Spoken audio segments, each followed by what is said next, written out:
Hello, and welcome to the fifth episode of Housed, the Shared Living podcast. I'm Sarah Canning from the Property Marketing Strategists. I'm Dan Smith from Student Housing Consultancy. And I'm Deanie Lee from the Property Marketing Strategists. So, we're a few episodes in now to our brand new podcast. How are we all finding being podcast hosts? What do you think, Deanie? Oh, I'm quite enjoying it actually. And I'm really enjoying the chats that we're having. And it feels like we're really getting into some juicy subjects and learning from each other and delving quite deeper into the sector. And obviously, hopefully, our listeners are also getting that. And I think that's good. I think it's a really nice format to be able to just get asked those questions that lots of people want to ask people and don't really know where they can get the answers. And hopefully, we can give a little bit of that to people. I think it's nice to keep it conversational as well and have a bit of a chat as if it was almost networking. I think a lot of the events that we go to, there's a presentation and typically someone with a bit of a monologue. It's nice to be able to actually have a bit of a conversation, bounce ideas around as well, because we don't have all the answers as to what's best practice. We're working everything out as much as the next person. So I think it's really important that we can be quite open to that and have those conversations with all of the people that are messaging in as well. After each podcast, we've had quite a few people just with questions, topics, thoughts on what's been covered, and that's great to see, and we'll try and bring those up as much as we can. I find it time saving. I know that sounds odd, but I think that I spend so much time having these conversations on a normal week with you guys, with other people, probably with a lot of the listeners, and on LinkedIn and with my long-suffering partner.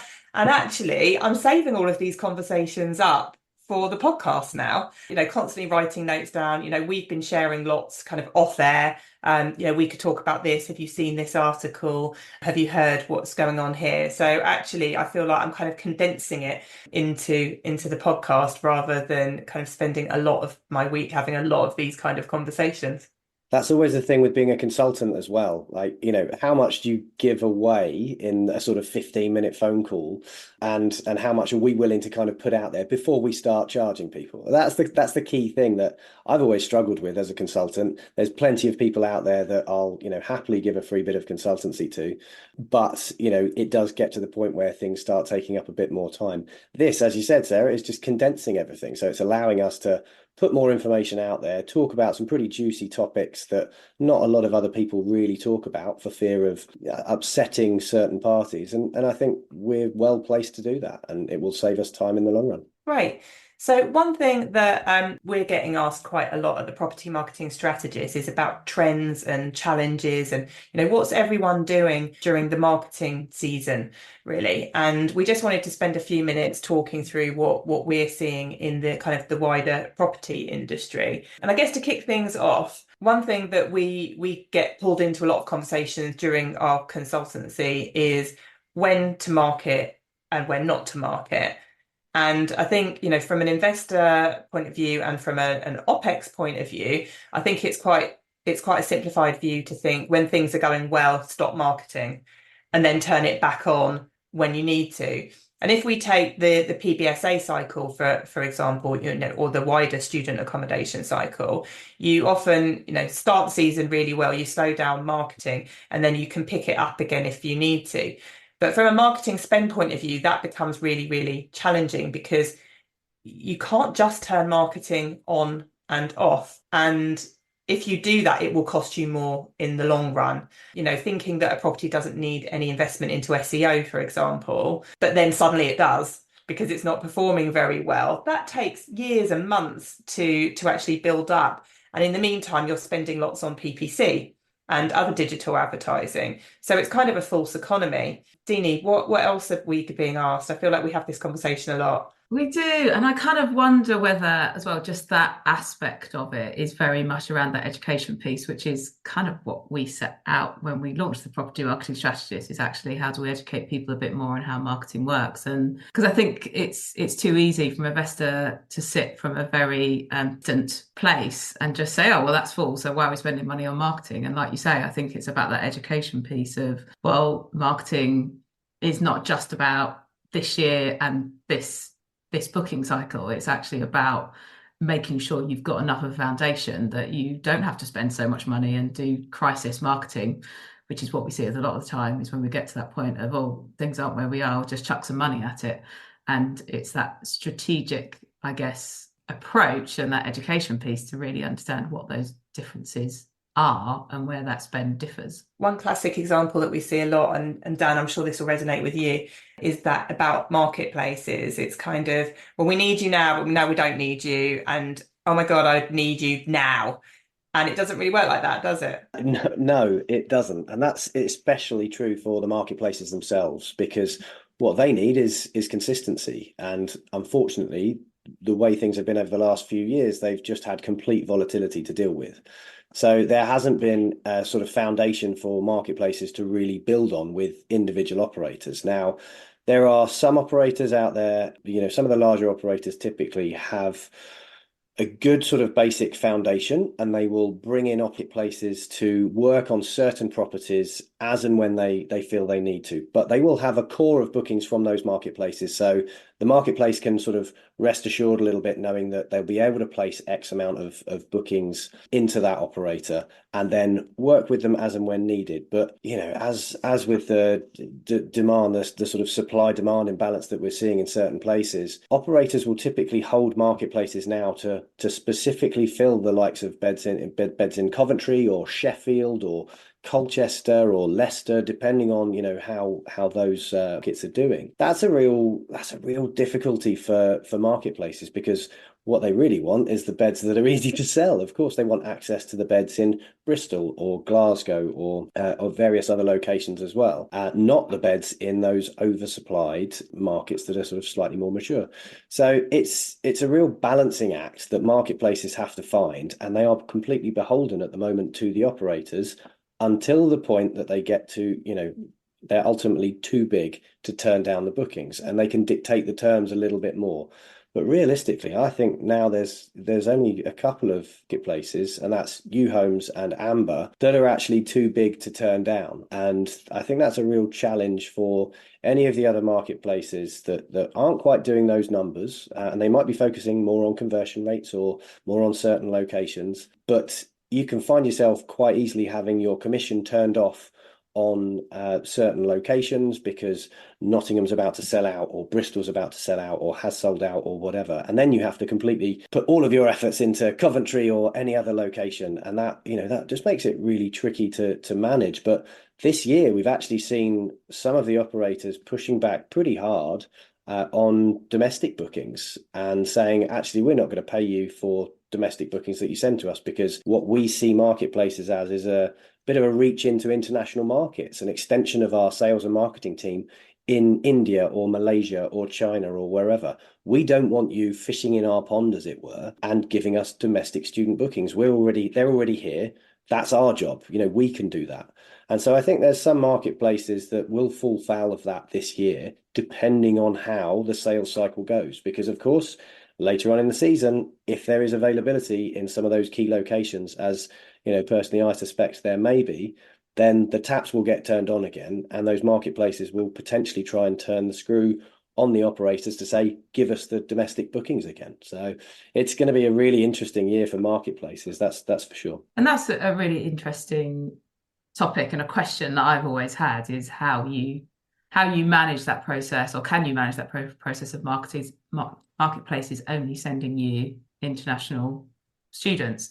So what do marketplaces say back when an operator says, well, I do only want those international students, don't send me domestic? How do they manage that? Oh, that's a tricky one. Everyone's got a different response to this, but it's ultimately, this is a bit of an evolution, but it's primarily an evolution out of the Indian marketplaces. In China, they will focus on getting Chinese bookings into the UK. UHomes, I think, last year had about 0.2% of their bookings were domestic UK students. You might have seen some of the bus adverts that Jason at UHomes had in several cities. Well, they're only driving 0.2% of domestic students, whereas some Indian marketplaces are taking upwards of 50% of their through domestic students. That's a challenge for operators because, again, the likes of University Living, Uniaco, Casita, Amber, they sort of started purely sending Indian students over to the UK, but then realised that they could scale and grow with with UK students. And that was never, fully frowned upon until the operators started getting to 100% occupancy again. So it was pretty much last year that there was a lot of pushback from the operators. And I think part of this was also driven by a very high cancellation rate as well. So it's not just the fact that operators wanted to use marketplaces like a tap to turn on and off. I think there's a lot of the work that operators are trying to do is actually trying to build best practice within the marketplaces to drive down the cancellation rate and improve the conversion rates. They don't want leads, they want bookings. And so I think that, the marketplaces are usually sort of up in arms about having their commission turned on and off, whether it's for domestic students or whether it's for certain locations, especially if there's availability in those locations, but the operator feels like they'll fill the beds direct. But the operators are well within their rights to say, look, we are guarding our cost per acquisition. It costs us more to fill a bed with a marketplace. And this isn't all the time, but the majority of cases, it costs more to fill a bed with a marketplace than it does through a general sort of direct let channel. But the issue is that the marketplaces then have no consistency and they struggle to then build a foundation of a business around that. Now, we're lucky, I think, as an industry that we have 4 or 5 very credible marketplaces out of India, same in China. There's several popping up in the UK that are trying to build that foundation, and that they will know that they will have to sort of scale up and down depending on time of year and, the amount of availability that there is in the market. So I think everybody has to sort of play the long-term game here. Operators do have to be mindful of the fact that marketplaces should be sort of adding value here. Marketplaces have to be careful that they're not stealing value, that they are really adding to the ecosystem. And that is as an extension of the operators' marketing and sales teams.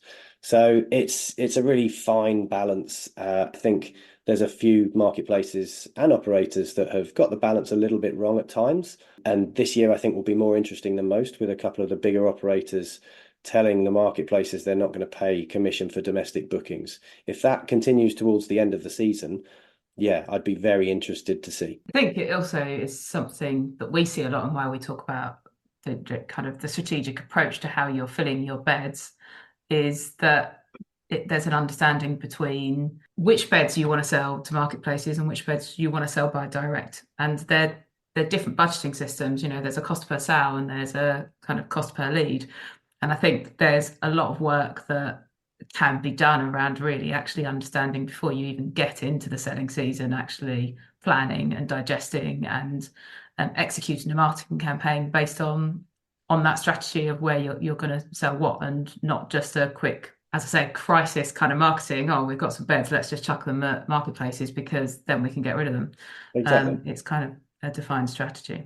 I think there's a bit more of a strategic long-term approach at the moment, and what makes me say that is that I speak to marketplaces obviously, but also you can see on LinkedIn that the likes of Matt Merritt from IQ, Beelby from Vita, Bay Downing from Downing, and several others are heading out to India and China and really sort of courting the marketplaces, as it were, like trying to fully understand their business, understand how each operator fits into that ecosystem, because it's not just about a marketplace paying for Google ads in the UK. They have agent networks, they have university networks, they have local networks, and they're leveraging those to bring students into the UK as well. It's not just that they're purely putting those domestic students. So it is a fine balancing act. It has to be a long-term strategic play from the operator and from the marketplace. And like I said, luckily we've got some, seriously good marketplaces, very professional.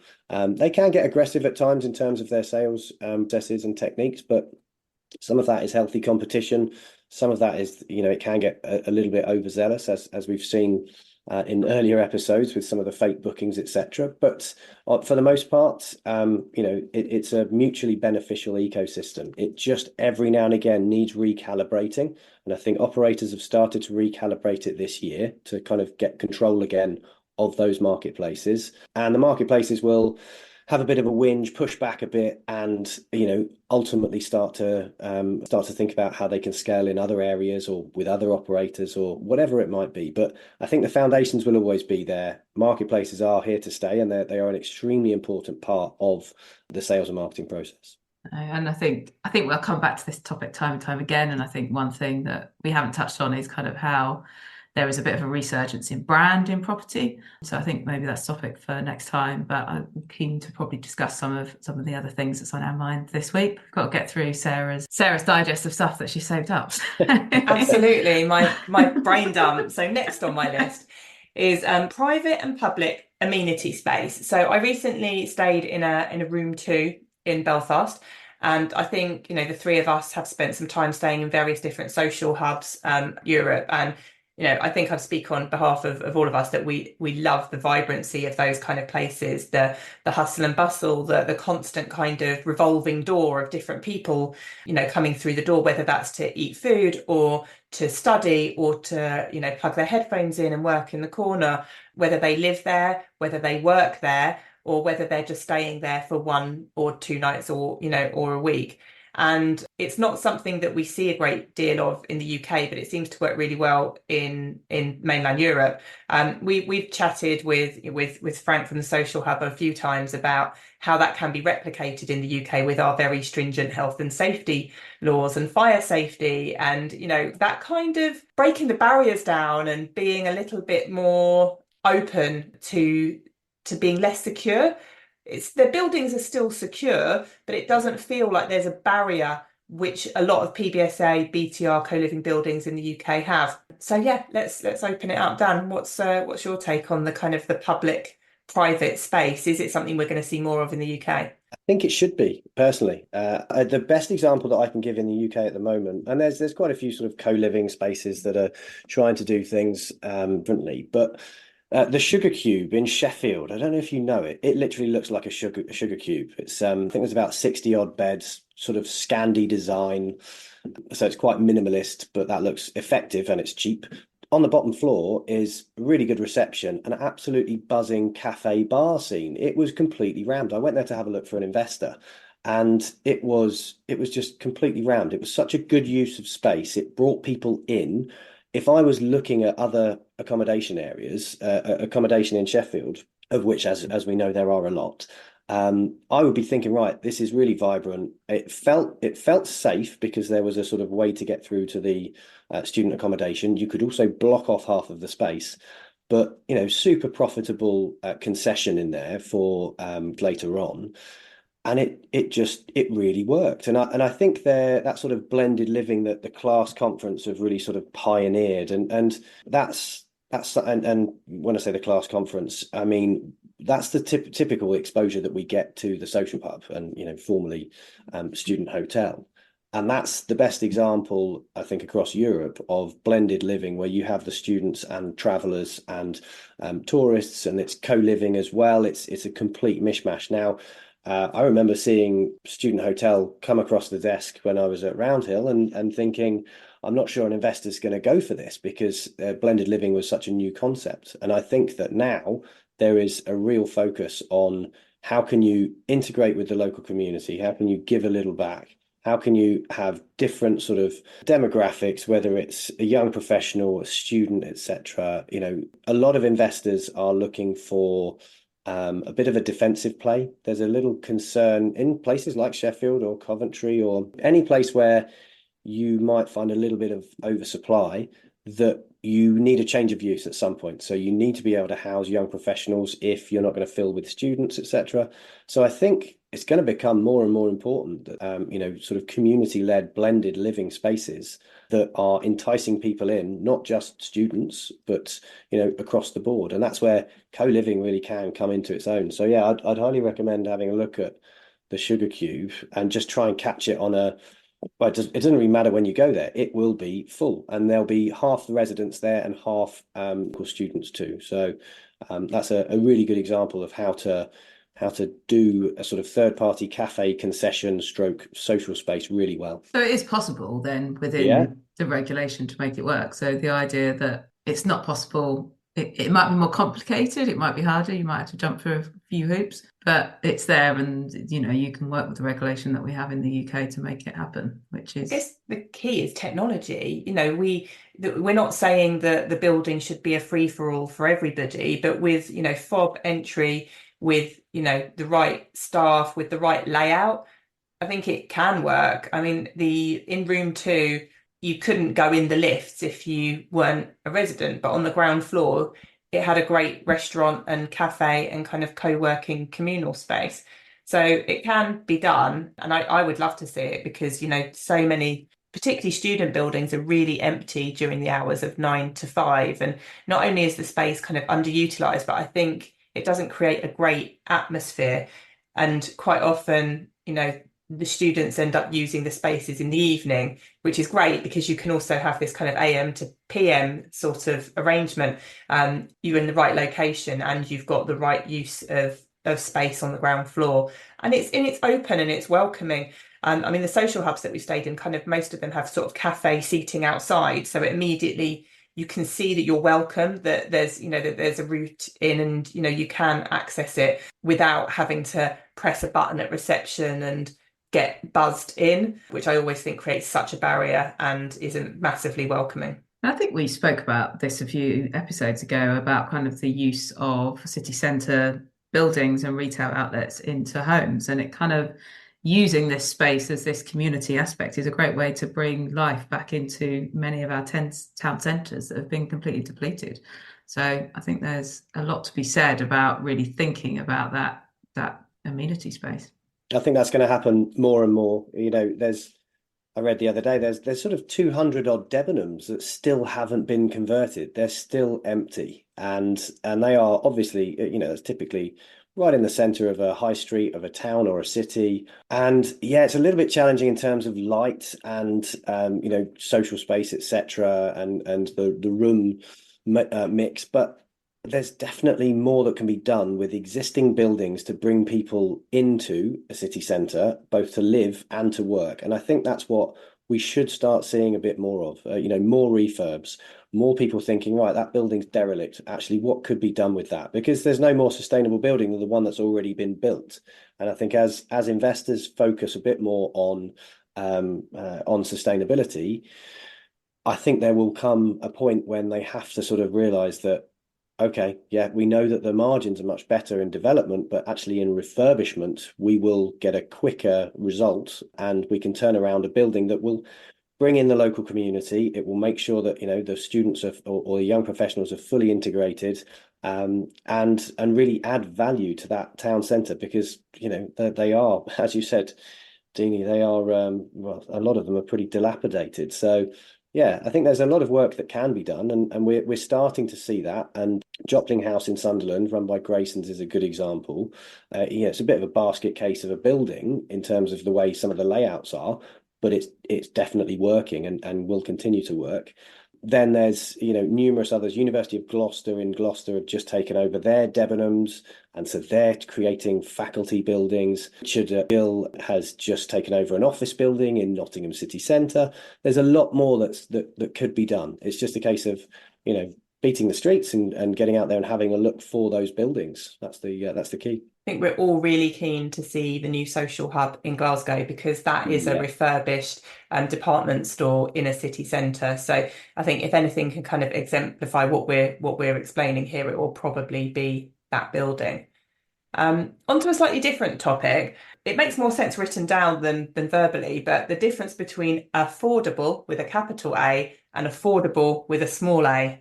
So you have to be a bit visual with this one. But where I'm coming from is, we've heard the missing middle being discussed quite a lot, particularly in BTR. And what that really means is that there are affordable homes with a capital A that are being built for people who are means tested, who qualify for help with their housing.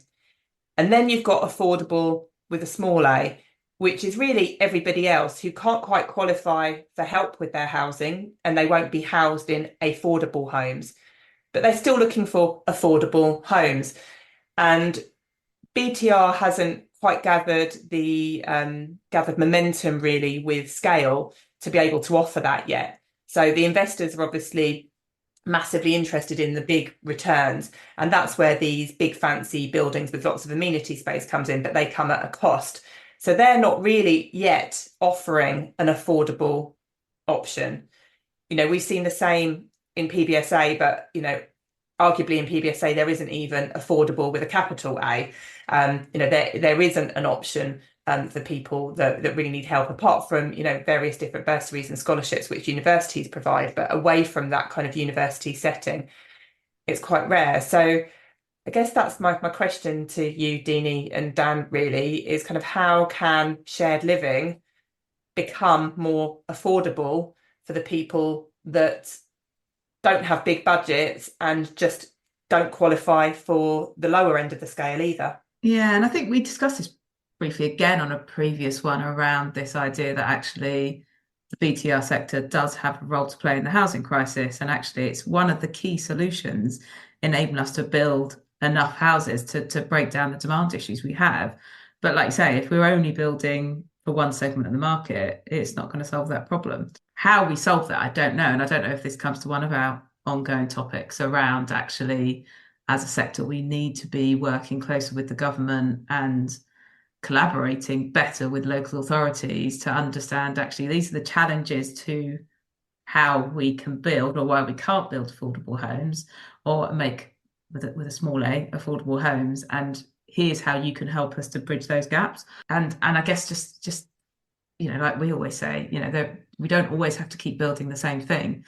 There's lots of different ways and product diversity that we can put into a building or into different buildings in a city. And actually, do we need to think a little bit more outside the box and be a bit braver in how we're planning these developments? We do, but the issue is that being a bit braver typically means making less money. And that is one of the core problems that we have in the affordable sector, because studios typically make a lot more money than clusters. Clusters are typically cheaper for people to buy or rent rather.